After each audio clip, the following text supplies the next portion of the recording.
nuti shimallisiin asiin kan ga'e asiin kan dhaabe eenyu miti digirii isaa miti sartifikeetii isaa miti qabsoo Oromooti. Yoo har'a kana dagata ta'e gatiin qabu doofummaadha. Dooktar Abiyyiin lammaa barcuma kanarra kan kaa'e asiin kan ga'e qabsoo dhiiga lafee ilmaan Oromooti. Kana sa'aatii tokkoof miti daqiiqaa tokkoof miti sakandii tokkoof hin daganna yoo ta'an doofummaadha wallaalummaadha.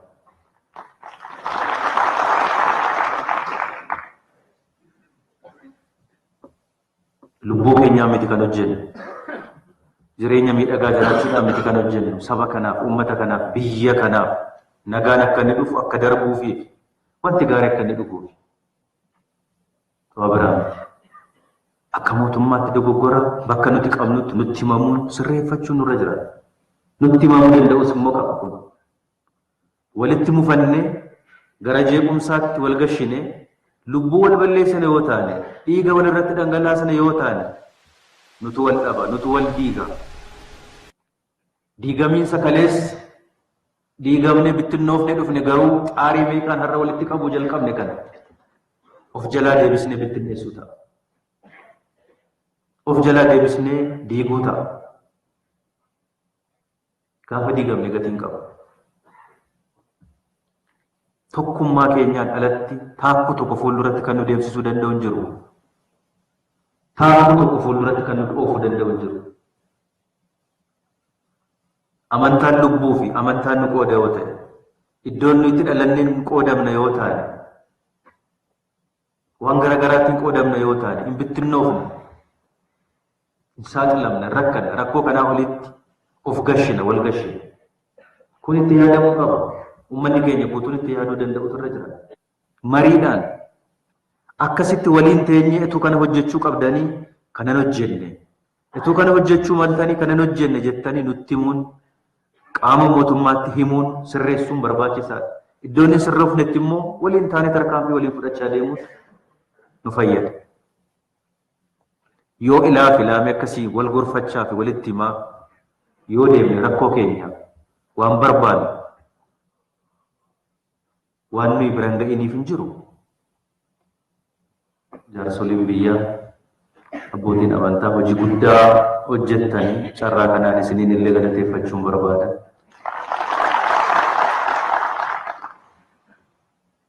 Obbolowwan keenya biyya alaa jiraataa turan gaafa simanni irraa kaasne kan kaleessaarra walitti dhiyeenyi keenya har'a wayya jedheetanii nan yaada. Kan kaleessaarra amma danda'amaa ta'etti nus akka mootummaatti hanqinuma qabnu waliin nagaa isaanii eegamee tasgabbiidhaan dhimma saba keenyaa hundi keenya iyyuu kallattii garagaraan qabsaa'aa turre hamma danda'amaa ta'etti xaarii fi rakkina hedduu iyyuu haa qabaatu malee mataa walitti hidhuu nurra jiraata jennee halkanii guyyaa waliin hojjetaa jirra. Hamma namni bakkeedhaan nu yaadu natti hin fakkaatu amma nu badhutti. Deemnee dhufnee gumii gaaddisa hooggansa Oromoo jennee walitti dhufnee ijaarrannee waan qabnu gumii keenya keessa sanatti mari'achuu jalqabnee jirra waan ta'eef kun abdii guddaadha. Ani sama nani beekutti kaan keenya sama beeknutti waan addaadhaan nuti itti wal ilaalaa jirru tokkollee hin jiru kan ifa ta'uu qabu. Akkuma qabsaa'aa Oromoo kamittuu guyyaa biyya kana galee kaasee hamma danda'amaa ta'etti waa baay'ee waliin hojjetaa turre waliin illee hojjetaa jirra. Wal gargaarree, wal deeggarree, waliin mari'annee iddootti immoo tokkoon keenya hanqina qabnutti immoo akka sirreeffannu illee wal gorsaa dhufnee jirra. Kuni gara fuula duraattis akkasumatti wal gorsuudhaanii fi wal mari'achuudhaan hojjechuu haala fala biraa qabna jennee yaada. Kaleessas asiin kan nu ga'e waan wal bira dhaabbannee waliin mari'annee wal gargaarree walii waan tumsine qofaati. Malee dirree waraanaa kamittuu baanee waan waraana addaa gaggeessineef miti. Yaadaan, qalbiidhaan, humnaan wal bira dhaabbannee wal gargaarree ilaameedhaan wal dhaggeeffannee Manguddoonni keenya as jirtan bakka isin nu gorsitanitti, bakka isin nu qeeqxanitti isa fudhannee hojjennee tasgee isarraa bu'aa argan. Har'as kan nu baasuu danda'u isa duwwaa. Sanaa achitti fala addaa qabna dheeyyaadha. Ifatti walitti haasa'u, waliin haasa'u, waliin mari'achuunii fi waan karaarraa kaatee karaa ala deemullee yoo jiraate karaa takkanii deebi'u ifatti walitti dubbachuun akka nuti biyya bushuu hin dandeenyetti, biyya bushuun nuun malleetti sana dhugoomsuudhaaf, milkeessuudhaaf halkanii guyyaa wanti hojjetamu lakkoofsan qabu. Dabni jirus lakkoofsan qabu dhaabbanne ammayyuu yeroo hunda kana haasofnu faashinii waan ta'eef miti. Nurraan dhaabbanne qormaanni jiru ganamaa galgala yeroo hunda qormaanni jiru ulfaataaf guddaadha.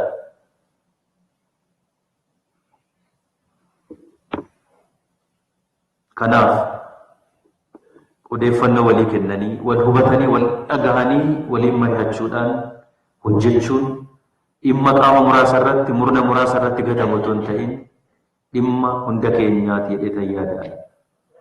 Dhimma beekaa keenya, hayyoota keenya, hooggantoota keenya, jaarsa biyyaa keenya, dargaggeessa keenyaaf jedhee tayyaadha. Yeroo kamuu caalaa waliin mari'achuunii fi waliin haasa'uun baay'ee barbaachisaadha.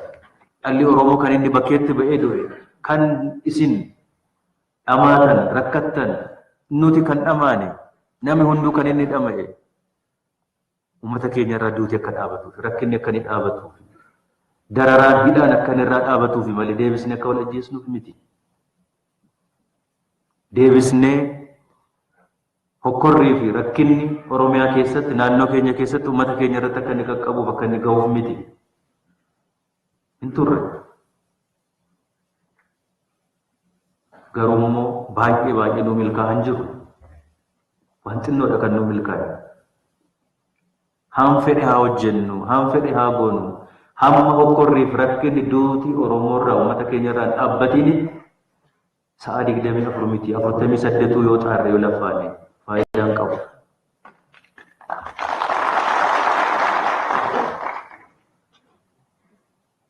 Kanaaf ammas rakkina wajjin jiraachuun nurra hin jiraatu.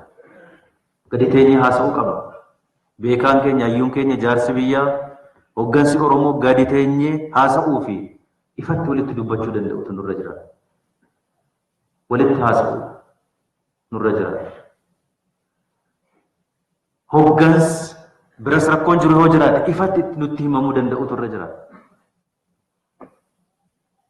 Garuu hokkora keessa, rakkina keessa, wal ajjeesuu fi wal miidhuu keessa rakkina malee bu'aan gaariin dhufuu hin danda'u waan ta'eef an dubbii kana dhaabbannee ilaaluun wal gargaarree ammas gadi teenyee marii kana duwwaan natti hin fakkaatu.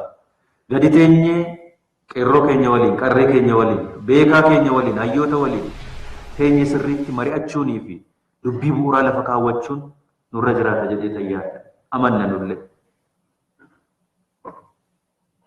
Wal arrabsuurra waan dogoggorre yoo jiraate walitti haa dubbannu, walitti haa himnu, waliin haa sirreessinu. Kana duwwaatu nu baasa. Waan biraa ammaan booda nuti nu gidduutti dhiisaa warra mootummaa hooggan qabsaa'ota Oromoodhaaf qabsaa'an gidduuttuu garaagarummaan kaleessaa har'aa fi boru dhalachuu qaba jennee nuti hin amannu. Yoo dandeenye halkanii guyyaa kan nuti hojjechuu qabnu mataa walitti hidhuudha, tokko godhuudha, walitti fiduudha, walitti araarsuudha.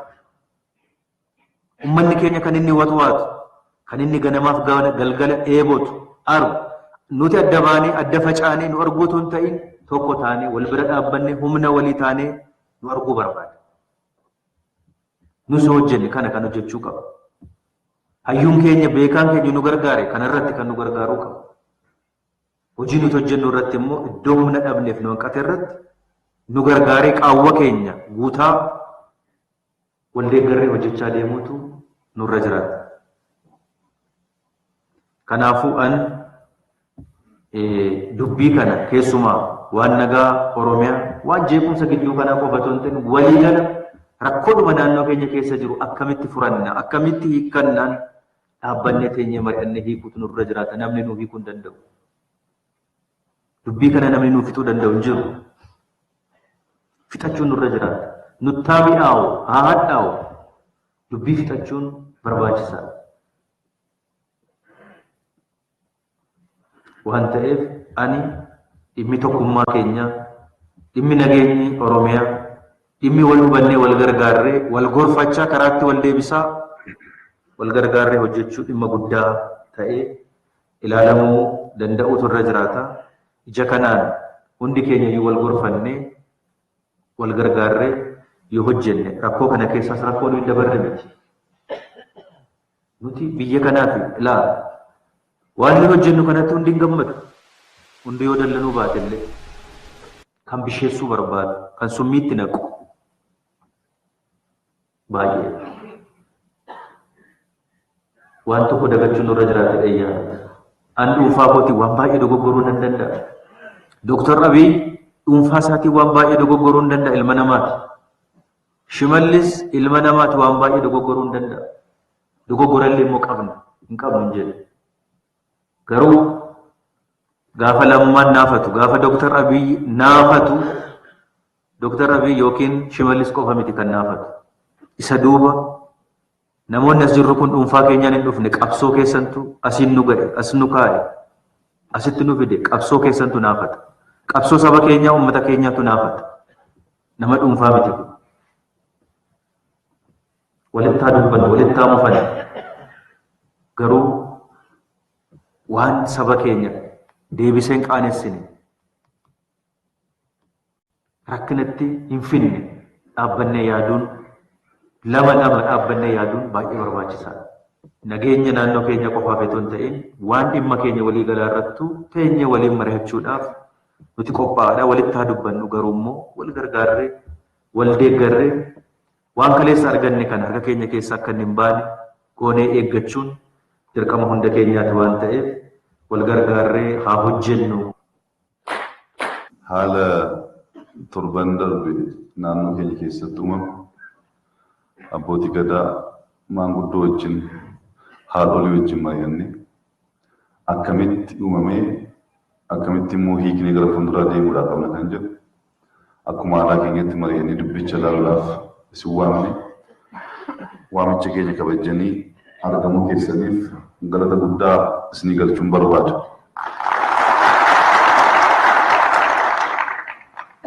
Akkuma abbootiin gadaa kadhannaadhaan ergaa guddaa dabarsan aadaaf eenyummaan Oromoo kan beekamudha. Kana dabarree torban darbe keessatti naannoo keenya keessatti wanti uumame lubbuun darbe qabeenyi bade baay'ee kan nu gaddisiise. Osoo rakkoon akkasiin uumameen haala kanaan waan jiru mari'annee hiikkachuu osoo dandeenya. Sadarkaa sanatti lubbuun namaa darbee qabeenyi badee maqaan keenyas akka hin taanetti ka'ee adeemuun kun deemee adeemsa gara fuulduraa ijoollee galeetiifis rakkoo waan ta'uudha maluuf rakkoon uumamuu hin qabu jechuu hin dandeenyu. Inuma uumama akkamitti mari'achaa hiikuu qabna kan jedhu isin wajjin mari'achuudhaaf kan isin waamne waan ka'umsaaf ta'u pirezidaantiin kan naannoo Oromiyaa waan ka'umsaaf ta'u daqiiqaa muraasaaf ibsa nuu kennanii. Adeemsa waggaa tokkoof walakkaa darbe kana keessattis Oromoon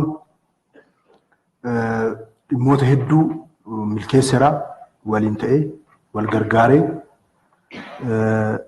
qormaata immoo hedduu qaba. Wanta rakkootti ta'e sana ofirraa hanga tokko cabsee karaa haaraa saaquudhaaf waan waloo ijaarrachuudhaaf karaa imala isaa jalqabeera. Injifannoowwan argamaa dhufan jiru. Qormaatileen uumamaa gaaraa dakaa ijaaramanii akkaataatti diigamnu irrattis immoo tattaaffiin godhamu diigumsaaf hojiin hojjetamu salphaa miti. Keessattuu milkiin akkanan dhufne milkiin akka uummata kanatti hin baane wantoota kanaan dura jedhamaa turan sana milkeessuudhaaf akkuma beektan yaalii fonqolcha mootummaa lamaa sadirraa dabalatee boombii namarratti hoggansa keenya irratti darbachuu dabalatee wanti yaalamne biyya kana keessatti hin jiru. Wanti yaalamne hin jiru. Kun hundi kan yaalameef wanti jalqabbiin kun xobbeedhumatti akka hafuufi. Calqaba isaarratti akka hafuufi. Akkasuma irratti cabee hafuufi. Kan yaalamaa ture Rabbis uummata kana dhugaa uummata kanaa faana waan jiruuf Rabbis gargaaree wanti baay'een dandamatamaa dhufamee jira. Amma immoo dogoggoroonni asiif achitti hin hafan boruu siftaanis. Dogoggoroonni uumaman immoo ilaafilaamedhaan haasadhaan walitti dubbachuudhaan hiikamuu furmaata argachuu otuu qabanuu waanuma salphaa akka malee xaxamanii xaxaa immoo duubatti keessaa bahuu hin danda'amne xaxaa akka sabaatti keessatti rakkan akkaataan itti uumaa dhufan bal'aadha jechaadha. Kanaaf waan gidduu kana raawwatameen baay'ee mootummaan naannoo keenyas mootummaan federaalaas rakkoo jiru jalqabuma irratti hiikuudhaaf karaa dheeraadha kan deemame sana bira darbamee hiriiraa fi okkoratti galamee hiriirri suni karaa okkoraatti karaa walitti bu'iinsaatti jijjiiramee lubbuun namaa qaaliin darbee jira. Inni kun ammas akkaatuma duudhaa keenyatti waan nutti gale kana ooga jennee ofirraa baasnee akka lammata nutti hin deebinetti tokkummaan Oromoo akka lammata qormaata keessa hin galletti warra diinota keenyaafis otuu karra ofitti saaqin akkaataatti deemu qaamolee badii kallattii adda addaatiin kana keessatti hirmaatanii raawwatan immoo akkaataa hojimaata seeraatiin qulqullaa'ee tarkaanfii fudhachaa sirreessuu wanta bade sana karaatti galchuun dhimma xiyyeeffannoo argachuun irra jiraatudha. As keessatti immoo abbootiin gadaa, abbootiin amantaa, jaarsoleen biyyaa hojii guddaa hojjettanii akka rakkoon kun kana caala miidhaan taane akka hin finne tattaaffii bal'aa gootanii aarsaa guddaa kaffaltanii isaafis guddaa galatoomaa ulfaadhaa isiniin jechuun barbaada. Hedduun keessan guyyoota darbee qe'eetti hin galle rakkachaa turtanii bilbilaanis wal argaati kan turre isaaf ulfaadhaa jechuun barbaada. Otuu isin immoo keessa galuu baattanii dubbii kana karaatti galchuudhaaf deemuu baattanii balaan dhufu sun eessatti dhaabbataa kan jedhu sun waanuma keessa turtaniif waan argitanis waan ta'eef waan beektanidha. Kanaaf ammas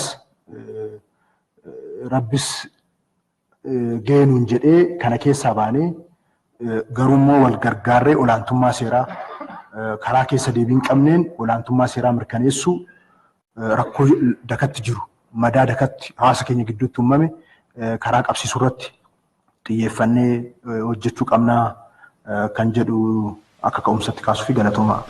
Tokkummaa Oromoo diiguu, humna Oromoo cabsuu, Oromoo addaan qooduu akka hojii isa jalqabaa isa dhumaatti fudhatanii hojjechaa jiru.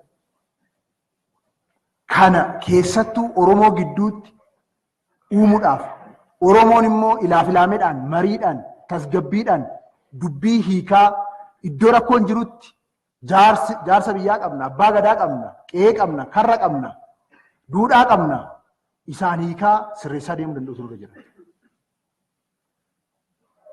Gaagaamni kamuu garuu wal dabarsanii diinaaf wal kennuu ta'e malee bu'aa tokko eenyumaayyuu fidu. Bu'aa tokko qaamni tokko kanarraa argatu hin jiru. Wal fudhatanii baduu yoo ta'e malee. Akka diigumsi nutti hin galle, akka tokkummaan Oromoo rakkoo keessa hin galle, wal qabannee rakkoo jiru hiikaa deemuu danda'utu irra jira.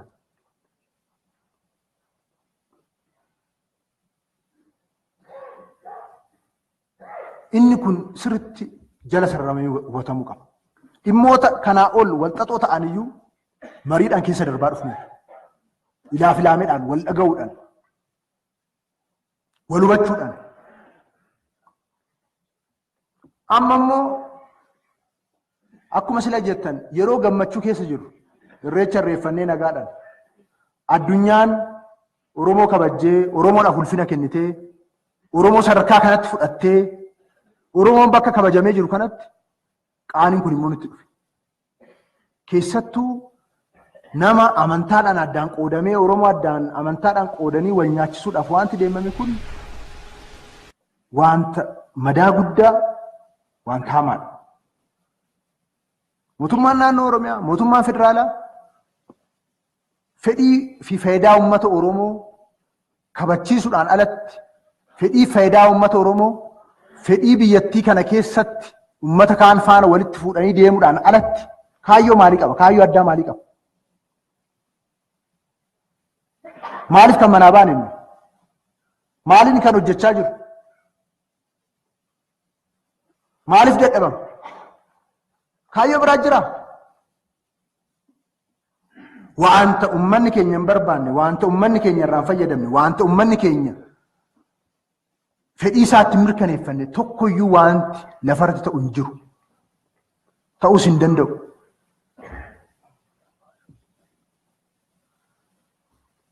Waa hunda karaa fedhii fi faayidaa uummata keenyaa mirkaneessuu danda'uun, karaa fedhii faayidaa uummata keenyaa ceesisuu danda'uun itti yaadamee karoorfatamee hojjetamaa dhufe. Kara fuulduraattis karaa kanaan itti fufa. Wanti nu rakkisoo jiraate uummata keenyatti qabannee dhufa. Isinitti qabannee dhufna. Kaleessa humni keenya uummata keenya, har'a humni keenya uummata keenya, borus humni keenya uummata keenya. Uummanni keenyas waan tokkoomeef, waan wal dhaggeeffateef, waan walii abboomameef injifannoo kana fide. Injifannoowwan hafan, rakkoowwan hiikamuu qaban, wal qabannee harka wal qabannee tiika. Wal gaagaa'uudhaan hiikuu hin dandeenyu.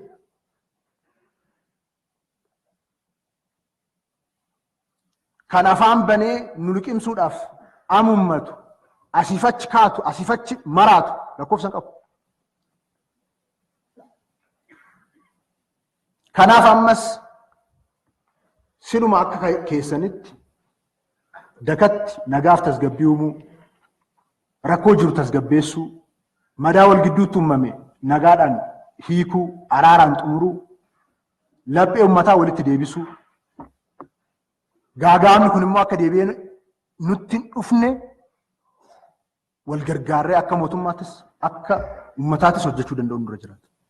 Warra gaagaa'ama kana sadarkaa kanatti xaxee walitti bu'iinsa sabaa, walitti bu'iinsa amantaa uumee lubbuu namaa akka darbu godhan mootummaan naannoo Oromiyaa tokkoo isaa funaanee seeratti hin dhiyeesse. Ammas olaantummaa seeraa mirkaneessaa jira.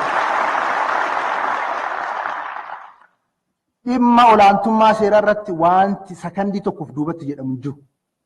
Aarsaan kaffalu kamiyyuu kan Oromoo bakka amma irra ga'e ol guddisu, bakka amma irra ga'e ol ceesisu malee Oromoon bakka amma irra ga'e irraa kan gadi isa mucucaatee akka inni iddoo isaa duritti deebi'u kan isa taasisu ta'uu irra hin jiraatu.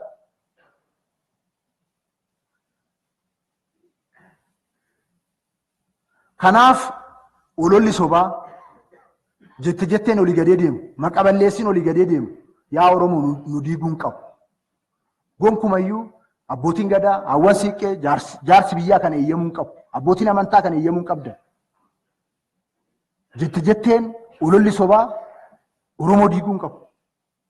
Mootummaan keenya fedhii fi faayidaa Oromoo adeemsa hammachuutiin, adeemsa ofitti qabuutiin waa hunda hiikaa adeemnadha. Kanammoo akka hiikuu dandeenyu, akka kanaan hiikamuu danda'u arginu yeroo waggoottan darban. Dukkana san keessa akkamitti akka bahaa dhufne walumaan agarra. Karaa kana cimsannee, karaa kana jajjabeessinee, sabaaf sablammii ofitti qabnee, walqixxummaa amantaa mirkaneessinee, gaaga'ama tokko malee fedhii faayidaan Oromoo akka milkaa'u gochuudhaaf jabaannee qaamni hundumtuu hojjechuu danda'u irra jiraata. Ka'umsa isaarraa jalqabee qaamni kana keessatti quba isaa galchee taphate hundumtuu immoo itti gaafatama.